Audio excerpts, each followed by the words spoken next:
How's everybody doing out there?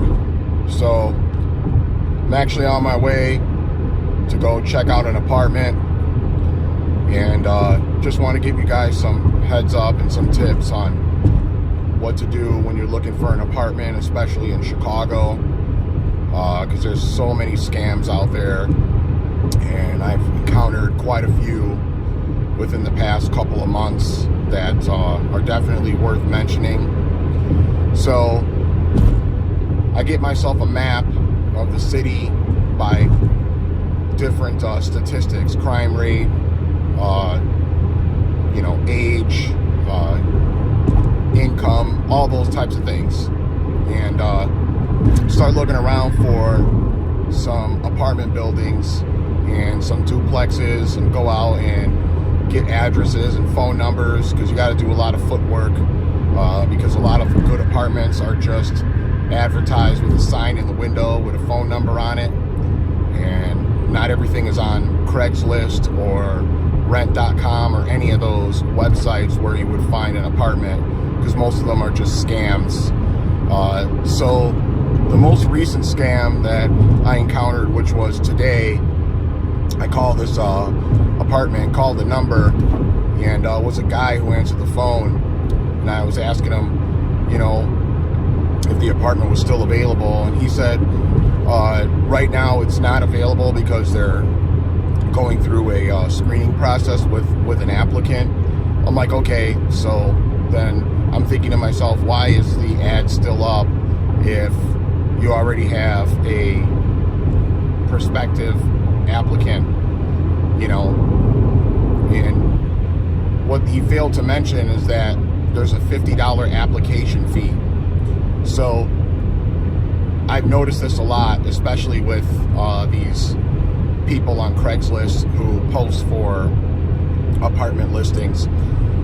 A lot of them charge an application fee, which is non-refundable. Okay, well, if you're going to rent an apartment to somebody and you're going to charge them an application fee, that application fee should be taken off the first month's rent or security deposit. If you go fix your car at a car dealer or at a car shop and it costs them $65 just to look at your car, if you decide to get it repaired there, they typically take that $65 off of the amount that they would charge you to fix your car. They're not really doing a credit check, because if you do a credit check, you have to go through a service, and that service costs about $30 a month, which is like the cheapest one that I know of. And I highly doubt somebody's going to pay $30 a month just to check one person's credit. There really isn't a way to check a person's credit unless you're a finance company. They wouldn't be able to see hardly anything anyway, just because of the fact that there's levels to it, and you have to be some type of finance or loan officer in order to check somebody's credit thoroughly. It's a very soft check, what they do. And do they call around your references and your employer and stuff like that? Probably not, because I've applied for so many different apartments and not a single person has gotten a phone call, and I've gotten nothing but denials, because I live so far away from there. And I think that what they're thinking is that I'm going to come out, I'm going to get an apartment out there and then quit my job, and I won't have a job, and I'll be living in one of their apartments, and they're going to have to try to evict me. But that's not the case, because I already have a job out there. So anyways, I call this guy and he says, oh, well, I'm not really the landlord. I'm like, okay, if you're not the landlord, then why am I talking to you? Which is exactly what I said to him. And he went absolutely ballistic on the phone. And I said, this is why I'm never going to rent an apartment from you, and I'm going to put you on blast. Because, first of all, you're not the landlord. If you don't own the property, you have no right to talk to any prospective tenants. Okay? You're a scammer, and you deserve to be put in your place, just like all the other scammers out there. Another scammer is Pangea Realty, real estate in Chicago. They have buildings all over in the bad neighborhoods, which is the Austin neighborhood, Garfield Park, the south side, which on the south side is like mostly on 79th Street, just because of the fact that that is a very bad neighborhood. They do not do a credit check because I applied through them, and they never once checked my credit because I got online and I checked my credit to see if they did an inquiry, and they did not. They gave me with less than 24 hours, they denied me. The reason why is because I have a dog. Well, on their website it says dogs are allowed. So I called them and they said, oh yeah, you can have that kind of dog. Now, when I called back to schedule the showing, the person said, oh, do you have, and they were very rude on the phone. And the person said, oh yes, it says that you have a dog. Well, we don't accept that breed. I said, sorry, but the confirmation already said that they'll take my dog, and I have it printed out and I have an email of it too. So you can't say you can't take my dog. She's like, oh, well, they were mistaken. I'm sorry. You can't have that dog. I said, you can't tell somebody they can't have a dog, especially if it's not on your restricted breed list. Well, she's like, it is on there. I said, no, it's not, because I have the list printed out. And she's like, well, we don't know what kind of dog it is. I said, I already just told you what kind of dog it is. And she's like, well, we don't know how much it weighs and this and that. I said, what are you going to do, weigh the dog? I don't think so. I'm like, you know what? Just schedule the showing and I'll be there. And she's like, well, you have to do this and you have to bring this. I said, I know what I have to do. You don't need to tell me what I have to do, because I know how to follow instructions. I went to school, okay? And if you don't like the way I'm talking to you, then you need to go get somebody else on the phone, because I do not talk to people who have an attitude like you do, okay? I'm the one with the money. I'm the one looking to rent. I'm the one that's paying your fucking salary. And if you don't like it, then bitch, be gone. That's the way I talk to them, because they're nothing but assholes. When you call them, if they don't like you, they won't rent to you. You know, it's very selective. So I actually talked to somebody who lives in that building, and they told me, do not rent from them. They're trying to move out. They're trying to get out of their lease. They're going to sublet their apartment to somebody else. They said their toilet and their bathtub has been backing up for months, and it's nonstop. And every day they have to get up and unclog their toilet, and there's water all over the floor. Their bathtub is the same way, that they have to hurry up and take a shower in less than 5 minutes because their bathtub just fills up, and they have to wait all day for it to drain. It doesn't matter how much stuff they pour down there. It's still, any type of drain opener, it still doesn't clear the drain out. You know, I'm getting so sick and tired of the runaround of all these people. I email them and I ask them, you know, when can I see the apartment? Can you send me your contact information? They'll email me back saying, we're having a showing on this day at this time. You cannot rent an apartment when you only have a showing when you want to. If a person wants to come and look at the apartment, then you would find out how much money they make, if they're employed and whatnot, and then you would schedule a showing with that person. You just don't open up whenever you feel like it and say, oh, we're going to have a showing at this time. If you can't make it, then you don't get the apartment. That's not how you rent an apartment. Most of the people that are renting in Chicago are not the actual landowners.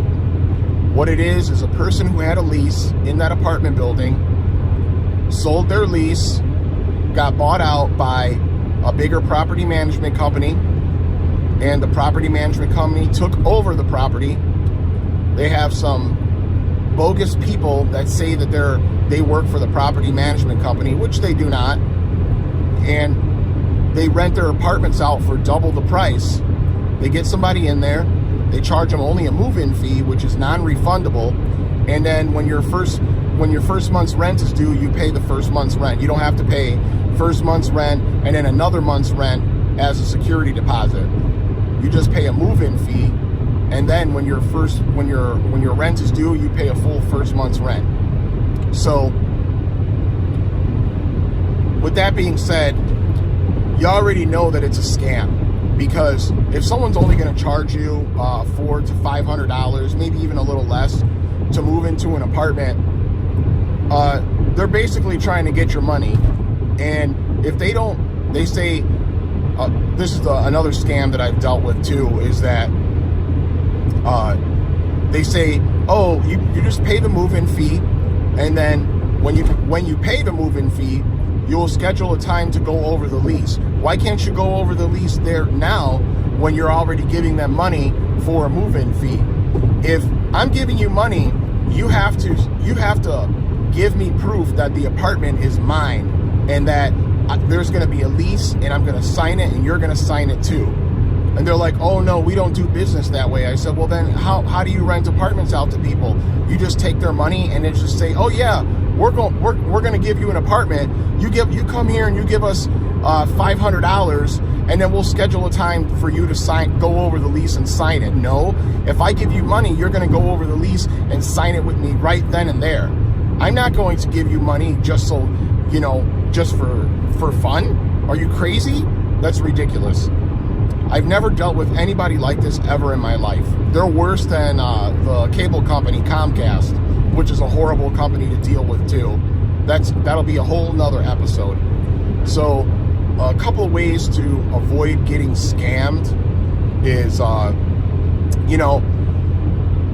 go to the actual, if you're in whatever area you want to live in, you have to do the footwork. You got to drive around, write down numbers, and call them. This is how I got my apartment where I'm living at now. I never rented off of Craigslist or any website, ever.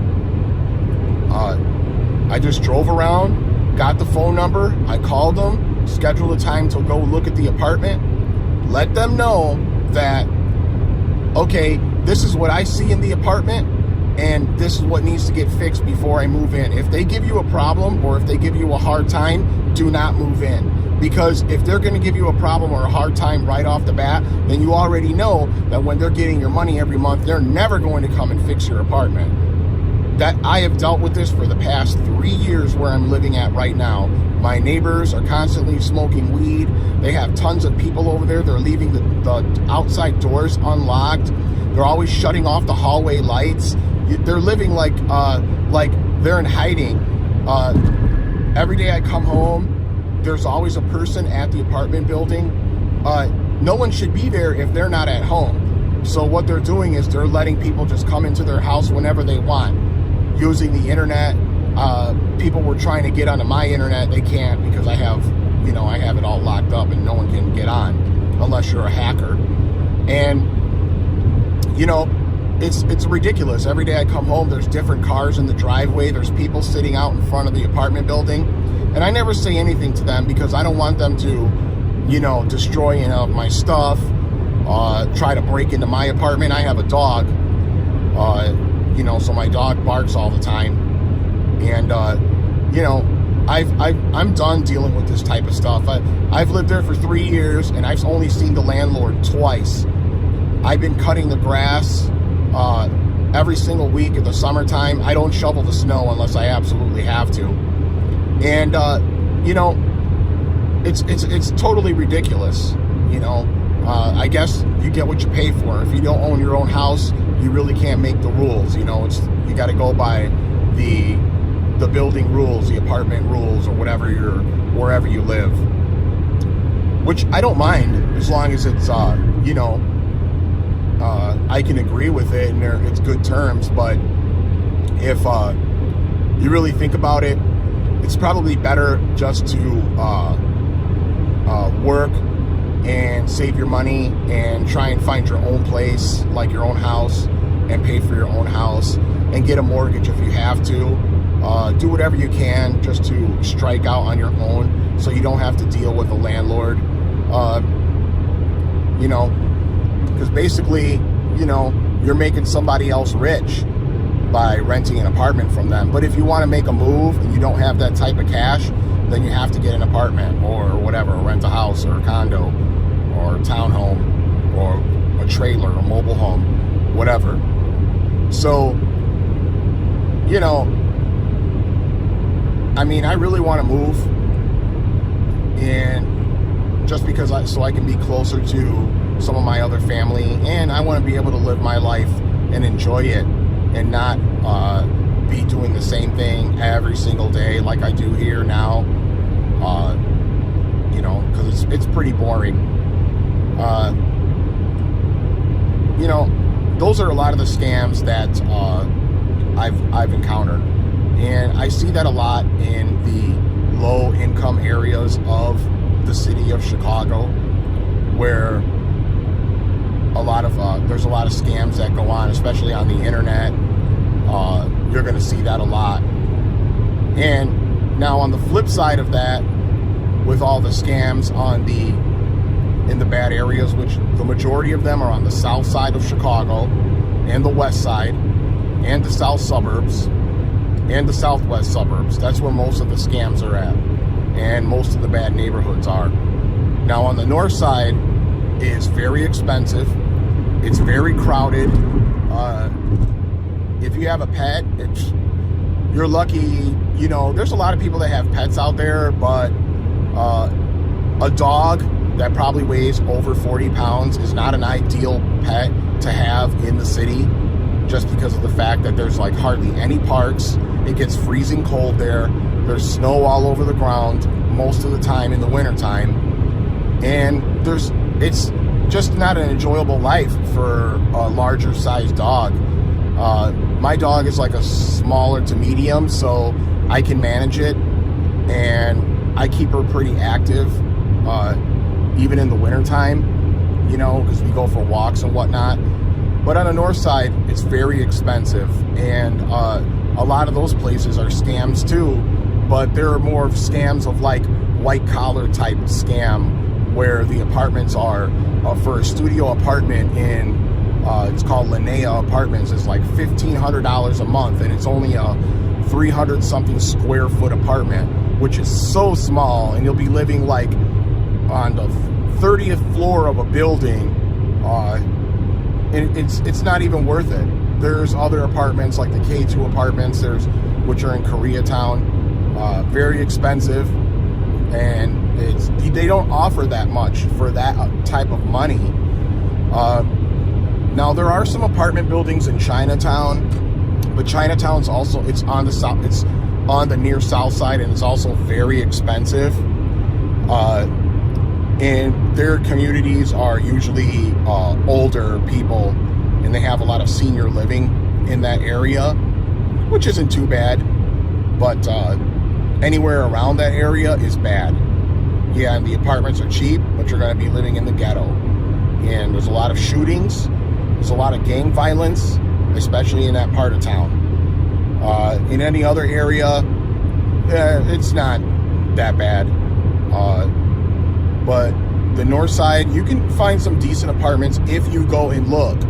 You have to go and actually look at the building and write down the number and call them and stand in front of the building, you know, and go take a walk around the neighborhood like I do. And just to get a feeling of where you're going to be living, because you got to be comfortable where you live. If you're not comfortable, forget about it. You might as well not live there. So I went to go look at an apartment last week on Saturday, and it was so small that you turn around, it's your birthday. It's ridiculous. And they wanted over $700 a month. And you're living on the second floor with only one entrance into that place, which is a fire hazard. And unless you're going to jump out of a window when there's a fire in the building, the garage was completely dilapidated, destroyed. The yard was so small, and there was like almost no privacy because it was so thin. Like the walls are so thin. The windows were from like the 1940s. Most of them were broken glass, which is not good. And I asked them if they were going to repair any of that stuff, and she's like, "Oh, well, I got a handyman that's gonna." I said, "You know what? You need to, before you put that apartment out there, you need to fix everything that's wrong in it. First of all, I can already tell that you have mice and rats, because I can see all the little mice shit on the floor and on the counters. And I can tell you have roaches because I know what roaches, how roaches act. And I actually saw one when I was in there. And when I got out of the place, I went by my car and I took off my jacket and took off my shoes, put them in a bag, and I actually, thank God, I had another pair of shoes and I had another jacket, and I changed and I put it all in the plastic bag just in case I got a bug on me or something, you know. I wanted to get rid of it. And I threw that stuff out in the garbage down the street. I didn't even put it in my car. I walked to a dumpster and I threw it in there. So those are some of my experiences. I'm still going through some stuff right now where I'm trying to find a decent place to live for a reasonable amount of money, because I know it is the city, I know it's expensive, but I don't want to get scammed, and I really don't, I don't plan on staying at that same place for a long period of time. So those are my main concerns. It's not living in a bad neighborhood, the price of the rental, the size of the rental, and